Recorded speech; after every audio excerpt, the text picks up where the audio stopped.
हमें मनुष्य शरीर भगवान की कृपा से मिला, ना कि हमारे कर्म से।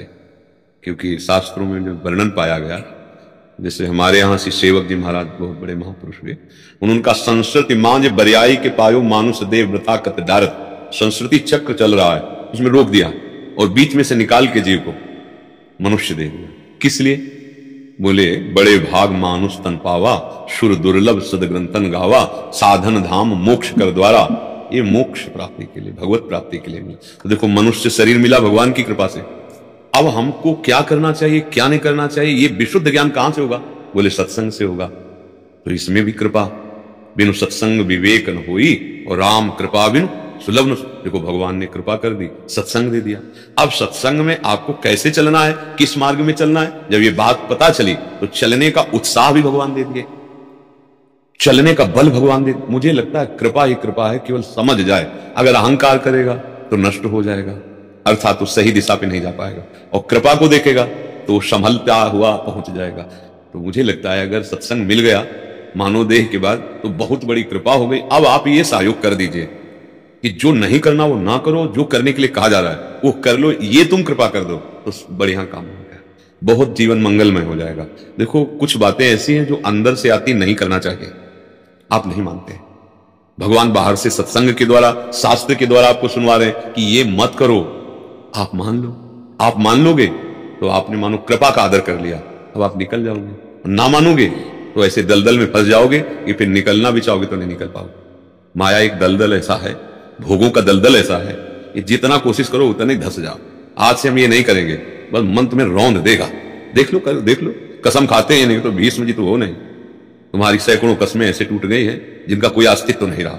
मन बहुत बलवान है। तो अगर सत्संग मिल गया तो अब मोह भाव भरोस हनुमंता, बिनु हरि कृपा मिले।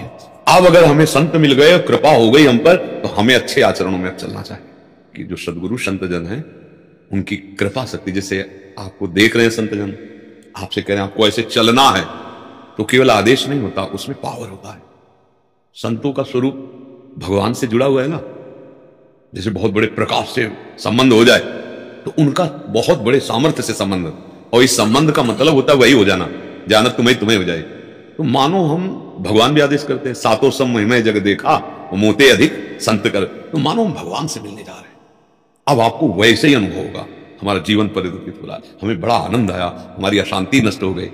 जाकी रही भावना जैसी, प्रभु मूर्त देखी तिनके। आप जैसे देख रहे हैं कि बड़ा कृपा प्रसाद, हमारे अंदर बड़ा प्रकाश हो रहा है, अंधकार नष्ट हो रहा है, दुर्गुण बिना प्रयास के। इसमें आपका दर्शन, आपकी भावना दृढ़ है, समझ रहे ना। वही भगवान राम, वही भगवान श्री कृष्ण चंद्र जब कंस के मंच पर पधारते हैं या जनकपुरी में पधारते हैं तो बहुत रूपों में देखा बहुत लोगों ने। कोई साक्षात काल रूप भगवान को देख रहा है, कोई बहुत सुकुमार लाड़िले देख रहा है। जैसी जाकी रही भावना जैसी प्रभु मूरत देखी। जब हम श्री विग्रह, छवि, चित्रपट में भगवान की भावना कर सकते हैं तो हम कहीं भी भगवान की भावना कर सकते हैं। फिर संत भगवान, गुरु भगवान, इनके महिमा है, पर उसमें आपकी बात है। आप किस कोटि से देख रहे हैं, आपका भाव किस कोटि का है, वैसे अनुभव आएगा। भाई पाषाण में क्या है, धन्ना जाट को उनके गुरुजी ने भांग बांटने को बट्टा दे दिया, क्योंकि बच्चे थे। बोले ठाकुर जी देंगे तो सेवा नहीं बनेगी, अपराध में। बोले यही ठाकुर जी। अब उनको रिझाने के लिए अपने ठाकुर जी नीचे रख दिए और बट्टे को ऊपर रख दिया। बोले बड़े ठाकुर जी छोटे तो उनका बड़े, हाँ ये बड़े ठाकुर बड़े, तो क्या सेवा करने। तो उन्होंने कहा पहले तुम नहा लेना, फिर इनको नहला देना और पी लेना, इनको पवा के पा लेना, बस यही तुम्हारी सेवा। भगवान श्री कृष्ण चंद्र जो साथ खेलते थे धन्ना जाट के साथ, अब उस पत्थर में इतनी दृढ़ भावना कर ली, मेरे भगवान पाषाण में, भांग के बट्टे में, भगवान को वहीं से प्रकट होना पड़ा।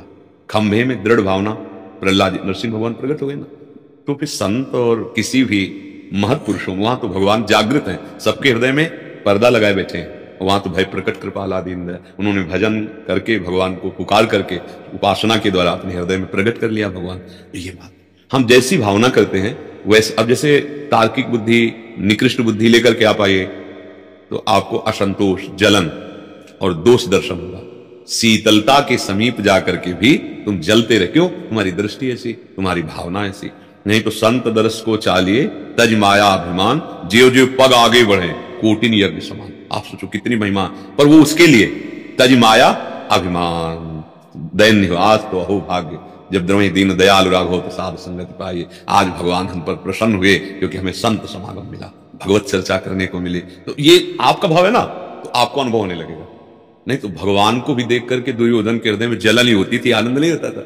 भगवान जब संधि कराने गए तो उसने कहा हम बंदी बना लेंगे इनको, अगर ये हमारे विरुद्ध बात। भगवान तो अगर हमारे भाव ठीक नहीं तो भगवान को भी देखकर आनंद नहीं आएगा, और भाव ठीक है तो कुत्ते से भगवान प्रकट कर लिए। नामदेव जी ने प्रकट कर लिया, वो कुत्ता रोटी लेके जा, बोले सरकार सूखी मत खाओ, थोड़ा घी लगा देने दो, और भागे। और कुत्ते में देखा तो विठ्ठल भगवान प्रकट हो गए, क्योंकि कहो सो कहां जहां प्रभु नाही।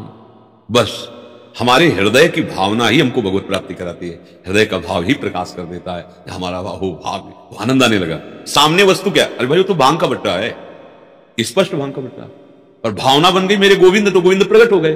और गोविंद में भावना नहीं बन रही दुर्योधन दुशासन की, तो वहां भी अनुभव नहीं, और सामने गोविंद है। खास बात है भाव, जैसा भक्तों का भाव होता है वैसी अनुभूति।